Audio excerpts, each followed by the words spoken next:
मैं क्या कर रहा हूँ कि हम लोग प्रूफ करने चल रहे हैं कि शंकु का आयतन जो होता है वह बेलन के आयतन का 1/3 गुना होता है। यानी अगर हम शंकु का आयतन कहें तो शंकु का जो आयतन होता है, पहले बेलन का आयतन होता है पाई आर स्क्वायर एच। बेलन का आयतन कितना होता है बेटा? पाई आर स्क्वायर एच। तो शंकु का आयतन कितना होना चाहिए? पाई आर स्क्वायर बटा पाई आर स्क्वायर एच बटा में कितना 3, या ऐसे भी इसको लिख सकते हैं 1/3 और कितना पाई आर स्क्वायर एच। शंकु का जो आयतन होता है वह बेलन के आयतन का 1/3 गुना होता है।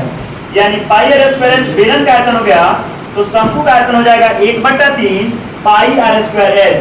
अब इसी को हम लोग थोड़ा सा एक्सपेरिमेंट वे में हम लोग सिद्ध करने वाले हैं कि इसको हम लोग कैसे दिखाएंगे। इतना बेलन के आयतन का वह किस तरह 1/3 होता है। चलिए अब इसको देखा जाए अच्छे तौर पे। बेलन है क्या है, अगर मैं इसे 3 बार भरूं, 3 बार भरेंगे तब ना भरना चाहिए। अब ये हम लोग चीज करने चल रहे हैं, 3 बार भरने चल रहे इसको।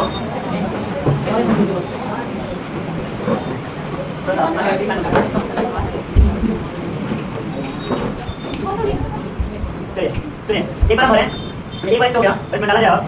इधर आधा ले लिया है, थोड़ी कमी बेलने का आधा है, नीचे कुछ आटा, इधर तो जा भी रहा है।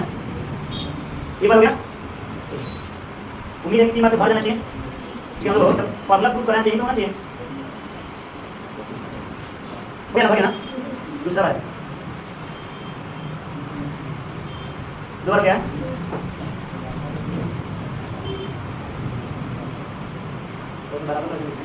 अरे हाँ तीसरा बार। उम्मीद है कि भर जाएगा तो अच्छा है, नहीं भरेगा तो कुछ ना कुछ फॉर्मूला में गलत हुआ है, फॉर्मूला गड़बड़ बनाया है। जिसने फॉर्मूला बनाया अगर गड़बड़ हुआ तो फॉर्मूला बनाने वाले ने गलत बनाया होगा। चलिए तीसरा बार हो रहा है, और क्या हुआ? पूरा भरा ना। इससे हमें क्या प्रूफ कर रही है? इससे हमें प्रूफ हुआ कि जो बेलन का आयतन है पूरा भरा है ऊपर से। एक बार देखिए एक बार इस पर ऊपर दिख रहा है क्या? आटा दिख रहा है, आटा वाला दिख रहा है।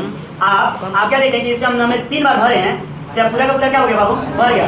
यानी जो बेलन का आयतन होता है वह शंकु के आयतन का क्या गुना होता है? 3 गुना होता है। या जो शंकु का आयतन होता है वह बेलन के आयतन का कितना गुना होता है?